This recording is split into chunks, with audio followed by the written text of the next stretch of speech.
All right, this is going to be my next project here. So something a little bit different, something that's been a very long time since I've worked on.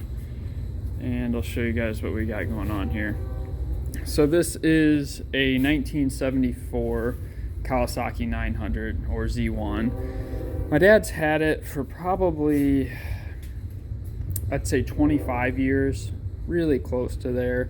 About 10 years ago, he repainted it and did a little bit of rebuilding to the engine and kind of went through it and just cleaned it up, changed the seat, things like that. So I had since purchased it from him. So now I'm going to kind of go through it and lightly restore the bike. I'm still trying to determine what I'm going to do and what I'm not going to do, but likely what I'm going to do is pull it completely apart, take the engine off the frame, either repaint the frame or have the frame powder coated. I haven't decided which there, but I'm definitely pulling the engine off.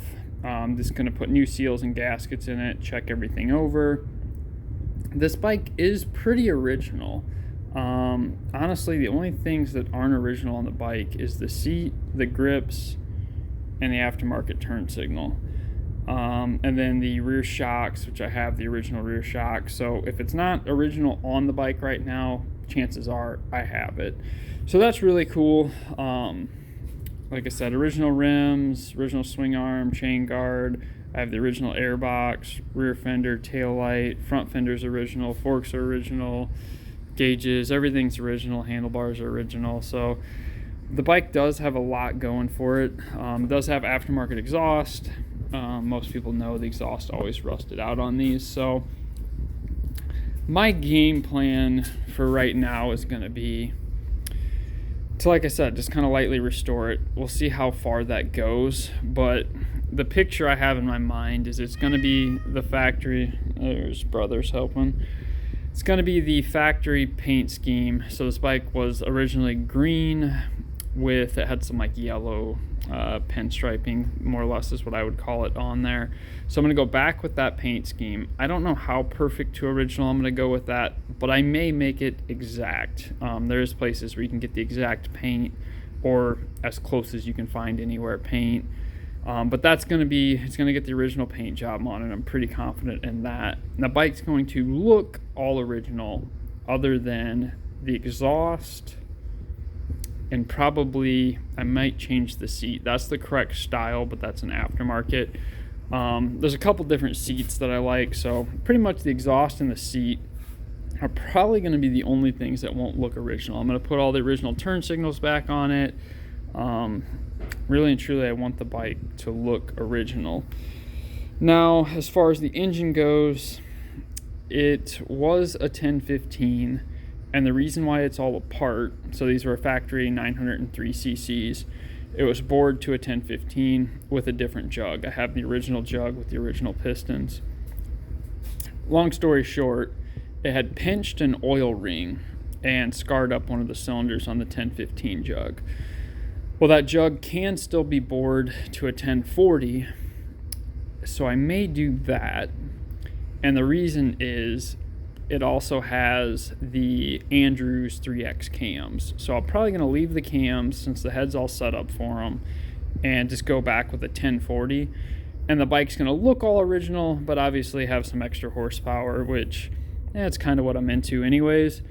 It won't be 100% original, but it'll be really close. And that's where I'm trying to balance is how original do I want to keep the bike versus what I would actually like, and that's kind of a balance. I don't want to take it too far for I don't like the finished product, but I don't want to take it too far where it's more of a drag bike. It's absolutely going to be just a classic, good-looking Z1 that's going to have some extra power. That is my game plan.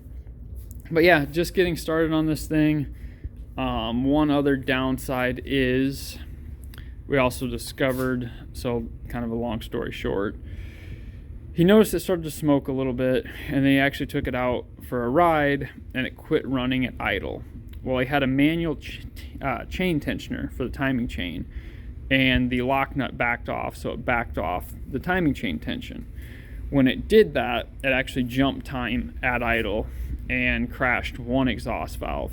It actually bent it so little that you can't even see, but I know it is bent slightly, and you don't even see just barely a mark on the piston. So I don't think that's going to be too big of a deal. We'll see. I'm going to pull the head apart tomorrow and inspect that further.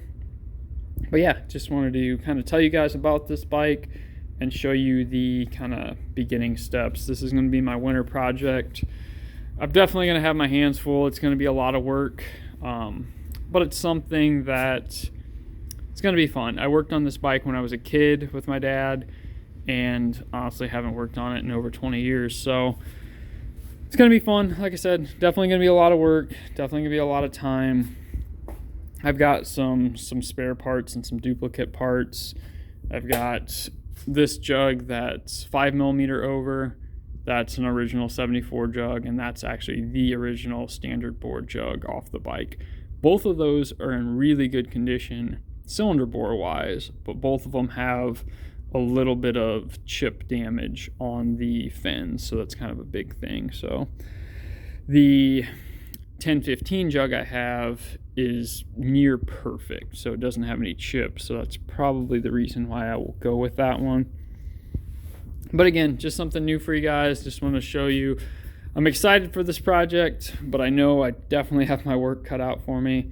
This is somewhat new to me, but also something I have tinkered with before, so it's going to be some learning with the engine for sure. But yeah, just want to show you guys. Don't forget to like, subscribe, and I hope you like this project.